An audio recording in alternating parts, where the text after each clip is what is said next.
Hi, we're at the NSF lab here in Kaneohe Bay. Today we're talking to Christina Runyon. And Christina, can you tell me a little bit about yourself?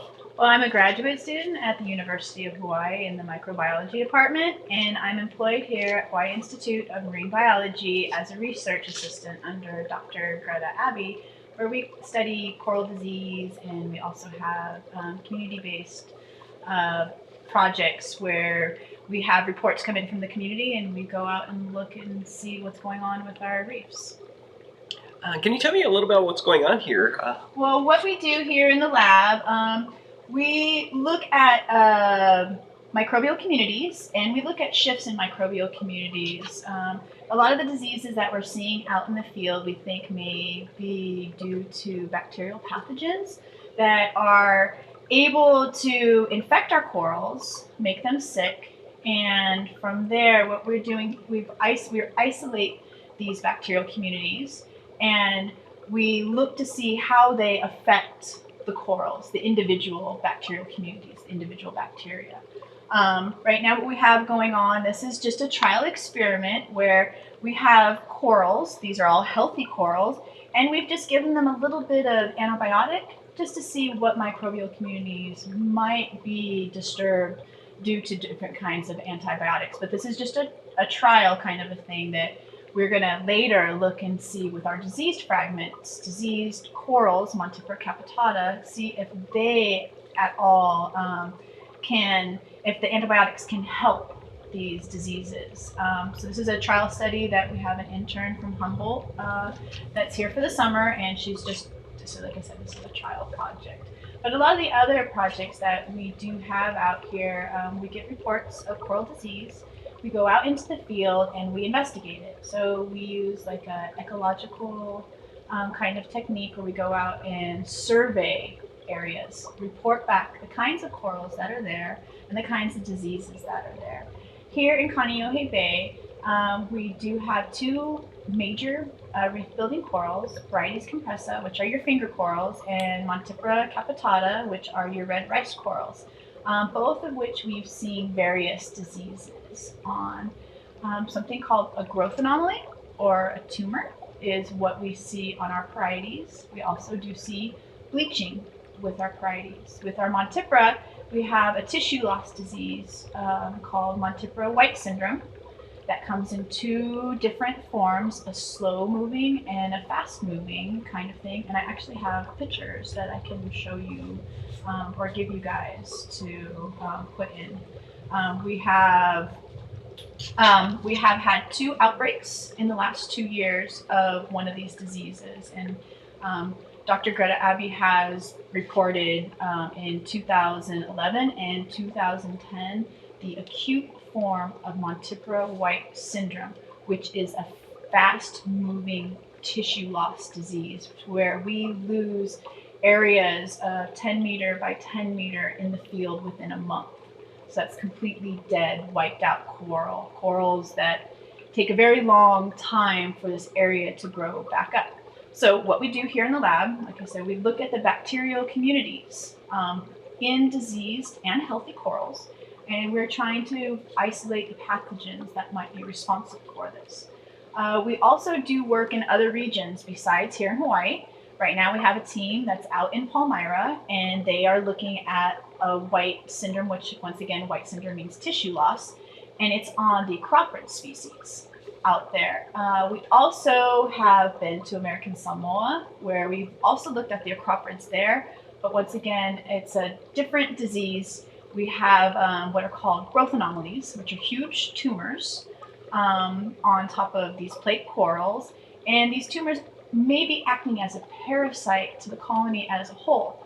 So we are looking at the ultrastructure of these tumors, the reproductive organs, if they're there, of these tumors, as well as we're looking using TEM, which we are looking at the ultrastructure of the cells, and for viral-like particles to see if maybe a virus might be playing a role in making this disease happen.